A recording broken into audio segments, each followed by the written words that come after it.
Hi guys. So in the last chapter, Marty and Grace finally made it to Lake Tele, and they're just trying to get to the treehouse, which is on the other side of the lake. And one of Noah Blackwood's men, Butch McCall, is out there looking for Masalito and trying to find Moklamembe and the egg. And he goes to Lake Tele and actually sees Grace and Marty, and now he's following them, trying to figure out why they're there. All right, chapter 19, The Clearing. Marty pointed at the thick wall of impenetrable vines in front of them. The sky house is through there, he said with a sigh. Maybe there's another way, Grace suggested, pulling her mosquito hat off. There might be, but there's no time to look for it, Marty said. It'll be dark soon. He started chopping at the vines, but he gave up after a few weak swings and sat down in a weary heap. I guess we're sleeping outside again. I'm done for. He fell back with the pack still attached to his shoulders and closed his eyes. Butch McCall's hands trembled as he held the binoculars on the girl with coal-black hair and startling blue eyes. Unbelievable, he said under his breath. How in the... He caught a sudden movement to the girl's right and swung the binoculars. A full-grown chimp dropped out of a tree near where the boy was slumped. It ambled over to the girl. Butch sharpened the focus and his mouth dropped open in surprise. The chimp was carrying a tiny poodle, and perched on its shoulder was an African gray parrot. He thought perhaps the meat he had eaten had affected more than his stomach. I must have some kind of brain fever. This can't be real.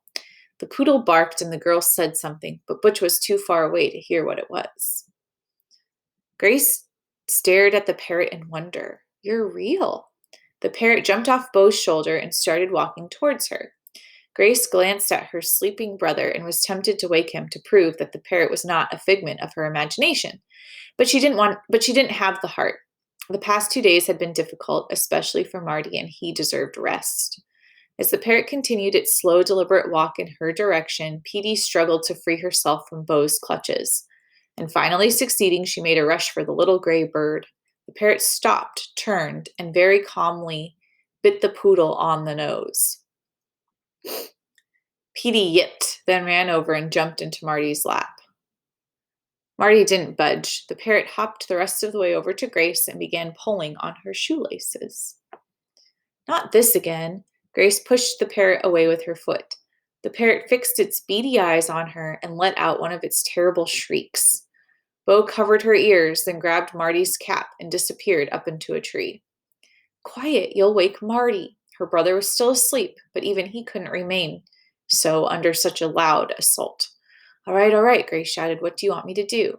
The parrot fluttered about 50 feet away and started pacing back and forth in front of a large boulder, partially covered in thick vines. It let out another ear-splitting screech, then disappeared behind the vines.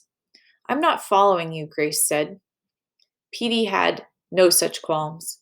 She shot out of Marty's lap and dashed in behind the parrot. There was another shriek, a yip, then total silence. This is ridiculous. Grace ran over to the boulder and squatted down to see if she could see any sign of the two combatants.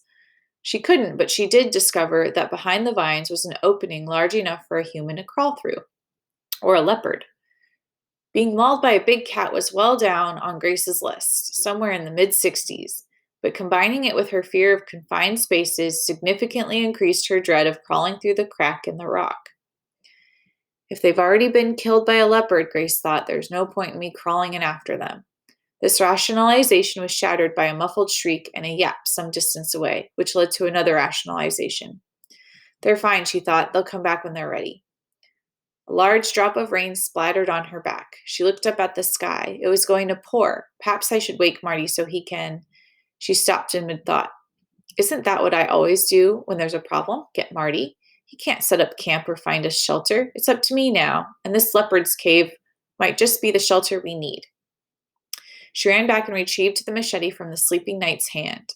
With a few deft swings, she was able to clear away enough of the vines for her to crawl through the narrow opening on her hands and knees.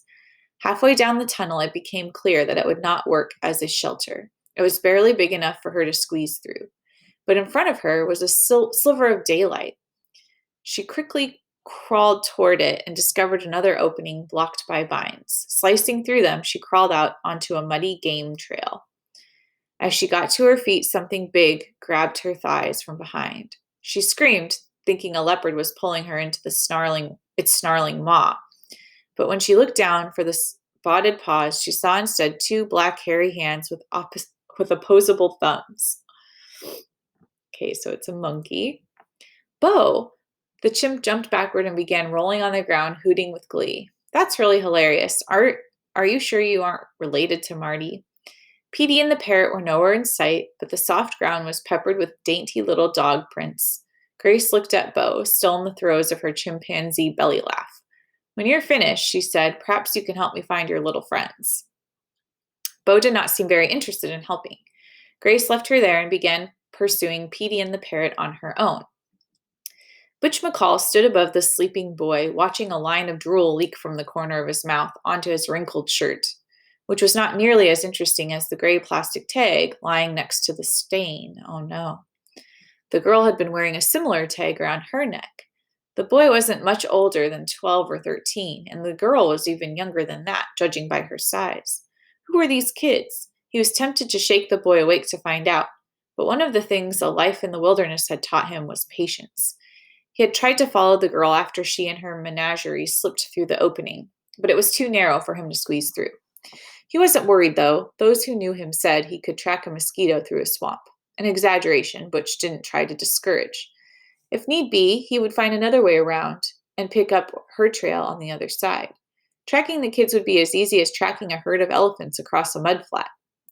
He gently went through the boy's pockets. The boy shifted but didn't wake.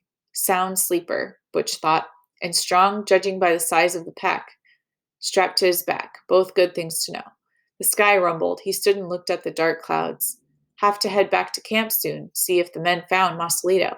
But I may have found something more important than the pygmy, he thought with satisfaction. Maybe even more important than Mokalamembe. He slipped back into the undergrowth. Watch and wait. Something very strange was happening to Grace. Her legs were somehow operating independently from her brain. She no longer had to stare at the ground to follow Petey's paw prints. Her feet seemed to know where to go, which was both exhilarating and terrifying at the same time. Enough, she shouted. Thunder boomed above the canopy. Stop, she dropped the machete. That's it. Wind roared through the trees. Please, please stop. She tried to turn around, but the more she tried, the faster her legs pulled her forward until she was sprinting through the pelting rain. Just as she thought her lungs would explode and her heart would burst, she came to a sudden stop at the edge of a clearing. In the center was a pond with a small mound of rocks next to it. Petey and the parrot were sitting on the mound as if they had been friends since they were a pup and a chick. Grace stood where she was, gasping for breath, dizzy, her legs shaking, but none of these symptoms were due to her run through the wet jungle. She walked across the clearing toward the pond as if she were in a dream. A loud crack of thunder and a bright flash of lightning lit up the shore of Lake Tele. The boy's eyes snapped open and he tried to sit up. What the? Such language, Butch thought with a smirk, reading the boy's lips through his binoculars. He's like a turtle flipped over on his back. The boy struggled against the weight of the heavy pack. Grace, he shouted. Grace, help me out of this thing. So the girl's name is Grace. The boy managed to free his arms and got to his feet. Grace! He looked up and down the lake shore, then cupped his hand over his mouth. Grace! A flock of birds exploded from a tree. A crocodile splashed into the water. A lizard scurried under the rock. Butch missed nothing.